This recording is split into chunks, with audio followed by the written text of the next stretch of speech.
نعت سرور کونین صلی اللہ تعالیٰ علیہ وسلم سننی ہے فیروز رضا فیضی کی زبانی، فوراً ان کے بعد خصوصی خطاب حضرت اللہ مفتی طیب رضا دہری صاحب قبلہ کا ہوگا، اس کے بعد محفل کا اختتام اور بچوں کے جو تحفے طائف ہیں وہ تقسیم کر دیے جائیں گے۔ چند منٹ کے لیے آپ لوگوں کے سامنے حاضر ہوں، درود پاک پڑھنے نبی اور آل نبی کی بارگاہ میں۔ اللہم صلی علی سیدنا و شفیعنا و حبیبنا و کریمنا و مولانا محمد و آلہ و اصحابہ صلی اللہ تعالیٰ علیہ وسلم۔ چونکہ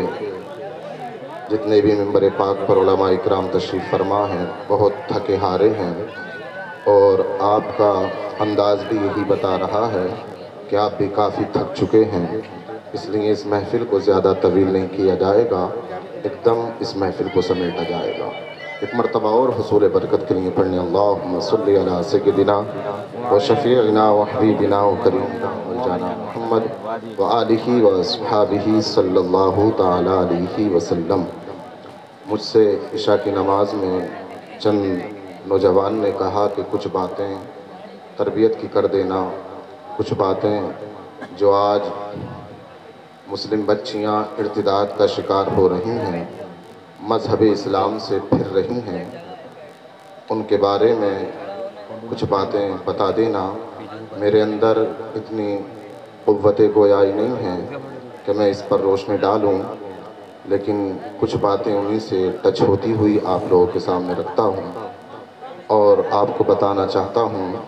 کہ یہ آج جو پورے ملک ہندوستان کا ایک اہم مسئلہ بن چکا ہے کہ مسلمان کی بیٹیوں نے غیروں کے ہاتھ کو تھامنا شروع کر دیا، اس کی اگر بنیادی کوئی وجہ ہے تو میں تو اسی نتیجے پر پہنچا ہوں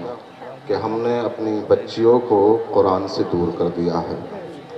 تعلیم قرآن سے اپنی بچیوں کو دور کر دیا، اپنے بچوں کو قرآن کی احادیث مبارکہ کی تعلیم سے دور کر دیا۔ اس کا نتیجہ یہ ہوا کہ آج وہ بچیاں ان کے ہاتھوں میں اپنا ہاتھ دے دیتی ہیں۔ اگر اس مسلمان کی بچی کی تاریخ دیکھی جائے، خواتین کی تاریخ دیکھی جائے تو زیادہ سالوں کی بات نہیں ہے، 10 15 20 سال کی باتیں ہیں۔ بزرگ بتاتے ہیں کہ وہ لڑکیاں ان لڑکوں سے رشتہ کرنا اچھا نہیں سمجھتی تھیں جو بیڑی پیا کرتے تھے، جو سگریٹ پیا کرتے تھے، لیکن افسوس صد افسوس کہ ہم نے اپنی بچیوں کی تربیت نہ کی، ہم نے اپنے بچوں کو قرآن نہیں سکھایا، ہم نے اپنے بچوں کی جس طریقے سے زندگی سنوارنی چاہیے تھی وہ زندگی نہ سنواری۔ نتیجہ یہ ہوا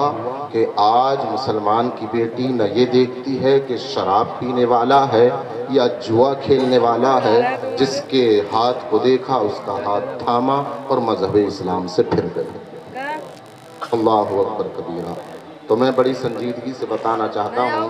ان باتوں کو میں بہت چیخ کر بھی بتا سکتا تھا، ان باتوں کو میں دوسرے انداز سے بھی آپ لوگوں کے سامنے رکھ سکتا تھا، لیکن میں نے یہ زیادہ مناسب سمجھا کہ اس انداز میں بات رکھ دی جائے تاکہ ہر انسان کے سمجھ میں آ جائے۔ تو بنیادی وجہ یہ ہوئی جو آج مسلمان کی بیٹیوں نے غیروں کے ہاتھوں کو تھاما ہے۔ ہمیں ان سے اتنا شکوہ نہیں ہے، زیادہ شکوہ جو ہے وہ ہمیں اپنوں سے ہے۔ ہم نے قرآن کیوں نہیں سکھایا؟ ہم نے اپنے بچوں کی اچھی تربیت کیوں نہیں کی؟ ہم نے اپنی بچیوں کو پردے کی تعلیم کیوں نہیں دی؟ ہم نے کیوں غیروں کے ساتھ چھوڑ دیا؟ پڑھنے کے لیے جاتے ہیں تو کوئی امتیاز نہیں، لڑکا لڑکی ساتھ پڑھنے کے لیے جا رہے ہیں، ساتھ جاتے ہیں، ان کے نتیجے یہ نکلے کہ نہ جانے کتنی مسلمان کی بیٹیاں گھر سے ٹیوشن کے نام پر گئیں، گھر سے تعلیم کے نام پر گئیں، لیکن وہ آج تک گھر واپس نہیں آئی ہیں آج تک مسلمان کی وہ بیٹیاں۔ یہ باتیں بالکل اس جلسے سے ہٹتی ہوئی ہیں اگر دیکھا جائے تو بظاہر، لیکن مجھ سے کہا گیا تھا اس لیے میں چند باتیں رکھتا ہوں، اور میرا وقت بھی پورا ہوتا چلا جا رہا ہے، وقت کی پوری رعایت کرنے کی کوشش کروں گا۔ تو بنیادی وجہ یہ ہے کہ ہم نے اپنی بچیوں کے سامنے اوصاف مصطفیٰ نہیں رکھے، نبی الاولاق صلی اللہ تعالیٰ علیہ وسلم کے اخلاق نہیں رکھے، حضرت فاطمہ الزہرا رضی اللہ تعالیٰ عنہا کی سیرت نہیں رکھی۔ آج دیکھو عورتیں کتنا کچھ مرد کرتے ہیں عورتوں کے لیے، نہ دن دیکھتے ہیں نہ رات دیکھتے ہیں، لیکن ذرا سی اگر فرمائش پوری نہ ہو تو آج کی مسلمان کی عورت کہتی نظر آتی ہے کہ میں نے تیرے گھر میں سکھ نہیں دیکھا، میں نے تیرے گھر میں آرام نہیں دیکھا، جب سے آئی ہوں تکلیف میں ہوں، جب سے آئی ہوں پریشانیوں میں گھری ہوئی ہوں، ساری فرمائشیں پوری ہیں، اگر ایک فرمائش رہ گئی تو نہ شکریہ کرنا شروع کر دیں، نہ فرمانیاں کرنا شروع کر دیں۔ لیکن ایک عورت ایسی بھی تھی اس زمین کے حصے میں کہ جسے دنیا فاطمہ الزہرا کے نام سے جانتی ہے، فاطمہ الزہرا رضی اللہ تعالیٰ عنہا کے نام سے جانتی ہے۔ کنویں سے ہاتھ سے پانی کھینچنا ہے، بچوں کو پالنا ہے،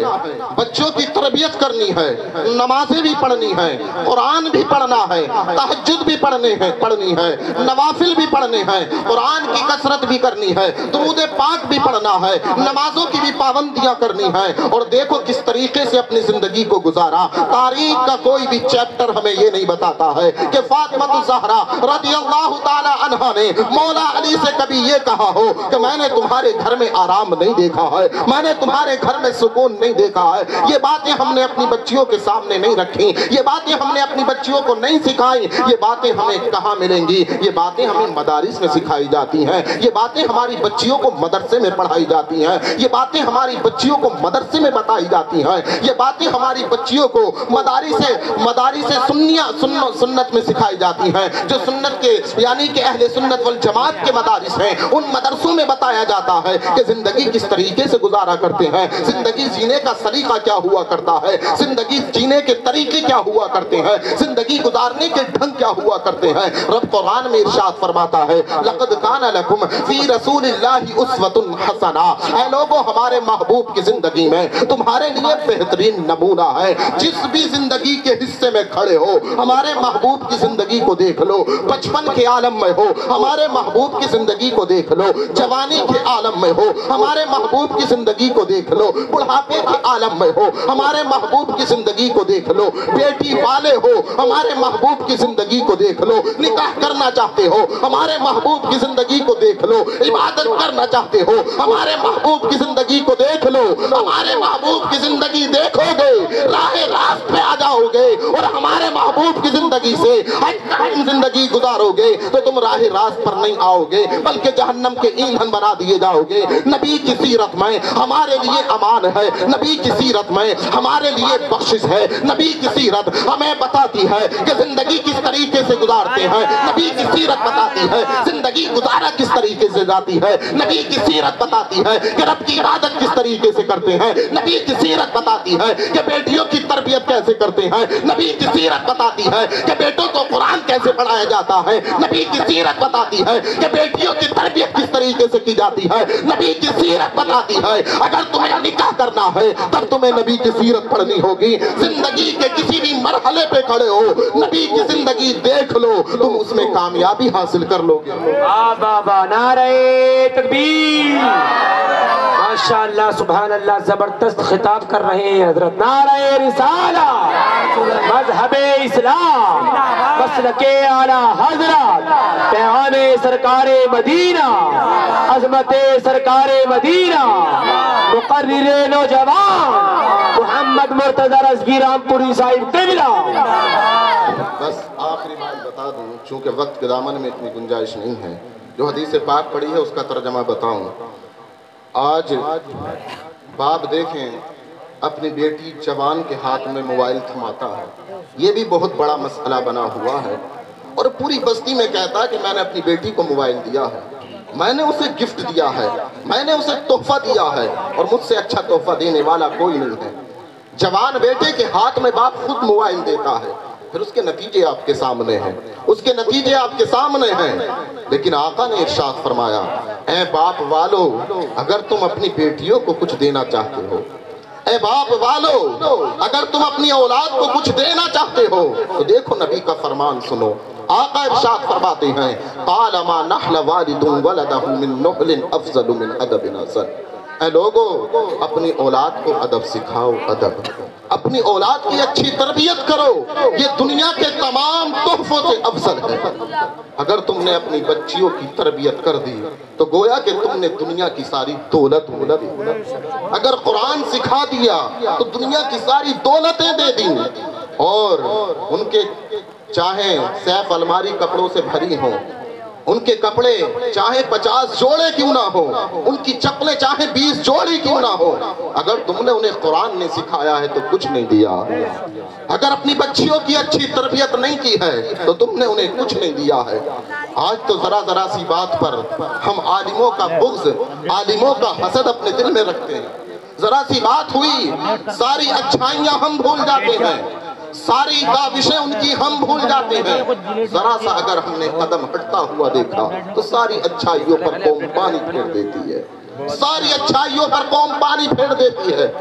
عالموں کی توہین کرنا ہم شروع کر دیتے ہیں، لیکن میں نے چھوٹی سی عمر میں تجربہ کیا ہے، جو عالموں کی توہینیں کیا کرتے ہیں، عالموں کا حسد اپنے دل میں رکھتے ہیں، ان کے چہروں پر پھٹکار برسا کرتی ہے، ان کے چہروں پر کبھی نور نہیں ملے گا۔ اور وہ مزدور اگرچہ انسان ہو، بستی کا سب سے غریب انسان ہو، نمازیں پڑھنے والا ہو، حلال رزق کھانے والا ہو، اپنے بچوں کو حلال رزق کھلانے والا ہو، اور دل میں علماء کا ادب ہو تو اس کا چہرہ چمکتا اور دمکتا نظر آتا، چمکتا اور دمکتا نظر آتا۔ کبھی بھی علماء کی برائی، کبھی بھی علماء کا بغض اپنے دل میں نہ رکھیں۔ کسی بھی طرح کی کوئی بات ہے کسی سے